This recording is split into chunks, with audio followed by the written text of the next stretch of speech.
गठन हुआ है 2017 से। उत्तर प्रदेश पुलिस सभी जनपदों में लगातार हमारे सारे अधिकारी सामान्य रूप से शाम को फुट पेट्रोलिंग करते हैं। ये माननीय मुख्यमंत्री जी के भी निर्देश हैं, माननीय डीजी साहब के भी निर्देश हैं, और उसी क्रम में आज हम लोग, हमारे एडिशनल एसपी साहब, सीओ साहब और थाने का पूरा फोर्स पूरे रसड़ा क्षेत्र में और कस्बे में फुट पेट्रोलिंग की थी। इसका मुख्य उद्देश्य ये है कि बहुत से लोग जो थाने तक नहीं आ पाते हैं उनसे वहीं बातचीत करके उनकी समस्याओं के बारे में जान के, क्योंकि कई बार ऐसा होता है कि लोग हिचकते हैं तो बता देते हैं, तो कई बार त्वरित निस्तारण उनका वहीं हो जाता है। और दूसरा ये है कि लोगों में एक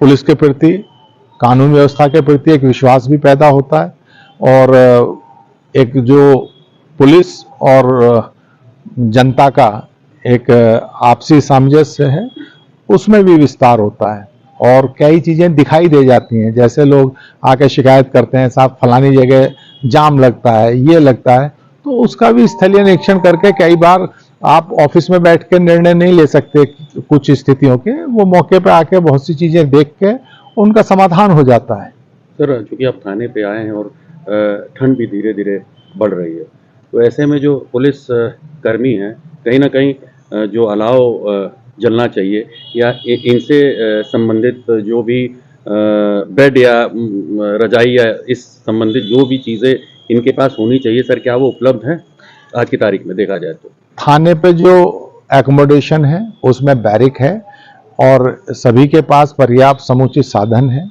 जहाँ तक शहर में रसड़ा की बात है तो कई जगह मैंने भी देखा है, हो सकता है नगर पालिका या नगर पालिका के जो भी प्राधिकारी हैं उनके द्वारा अलाव जलवाए जा रहे हैं, और ठंड से बचने का पूरा ज़्यादातर लोग हमारे पुलिस में सब एक रोकता है जैकेट्स में, तो ये जैकेट करीब 3-4 साल पहले दी गई थी विभागीय। इस बार भी प्रयास किया गया है, हो सकता है एक रूपता लाने के लिए एक जैसी, पहले अक्सर ये शिकायत रहती थी लोग अलग अलग वो कर लेते थे जैकेट, तो इसके लिए भी प्रयास किया जा रहा है और समुचित साधन है पुलिस के पास ठंड के बचाव के। सर, थाने में आपने फाइल वगैरह भी चेक किया और आपने संबंधित एसएचओ से बात भी किया, क्या स्थिति है सर? क्या सामान्य रूप से जो इन्वेस्टिगेशंस हैं वो थोड़ा सा यहाँ पे ज़्यादा पेंडिंग है। इसका कारण ये है कि साल का अभी शुरुआत है, और जो विगत वर्ष में जो निरोधात्मक कार्रवाई थाना स्तर पर की गई थी अच्छी की गई थी, जिसके कारण है। तो ये तो नॉर्मल प्रोसेस है, कभी थोड़ा कम ज़्यादा चलती रहती है।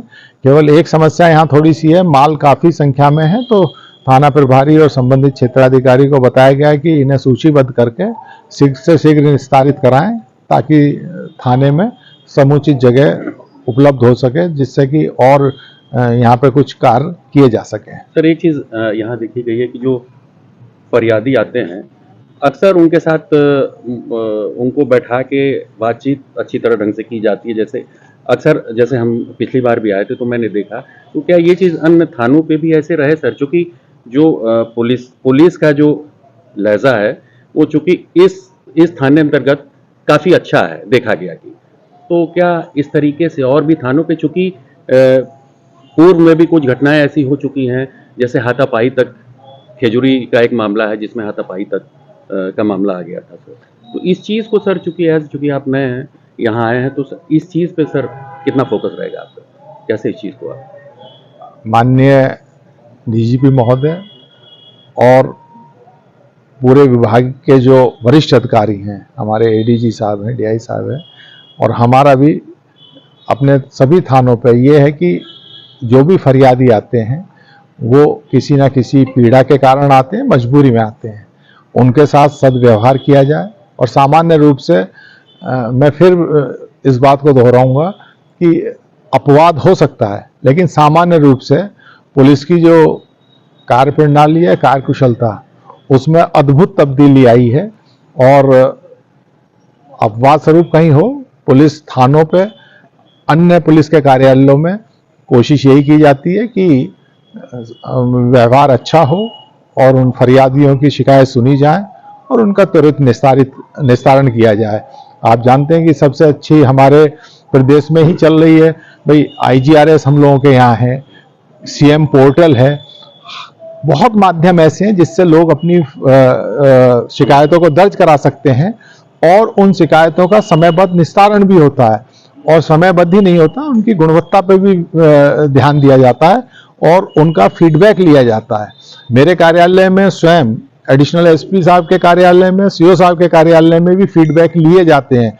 अगर लोग असंतुष्ट हैं तो कोशिश किया जाता है कि उसकी संतुष्टि तक, लेकिन ये भी एक सत्य है कि हर फरियादी को बिल्कुल उसे संतुष्ट नहीं किया जा सकता, क्योंकि कई बार उनकी जो समस्याएं हैं वो अन्य विभागों से भी संबंधित होती है, तो उनको भी हस्तांतरित कर दी जाती हैं। लेकिन कोशिश यही है कि हमारे सभी कार्मिक अच्छा व्यवहार करें और जो फरियादी आए उनकी समस्याओं का शीघ्र निस्तारण हो।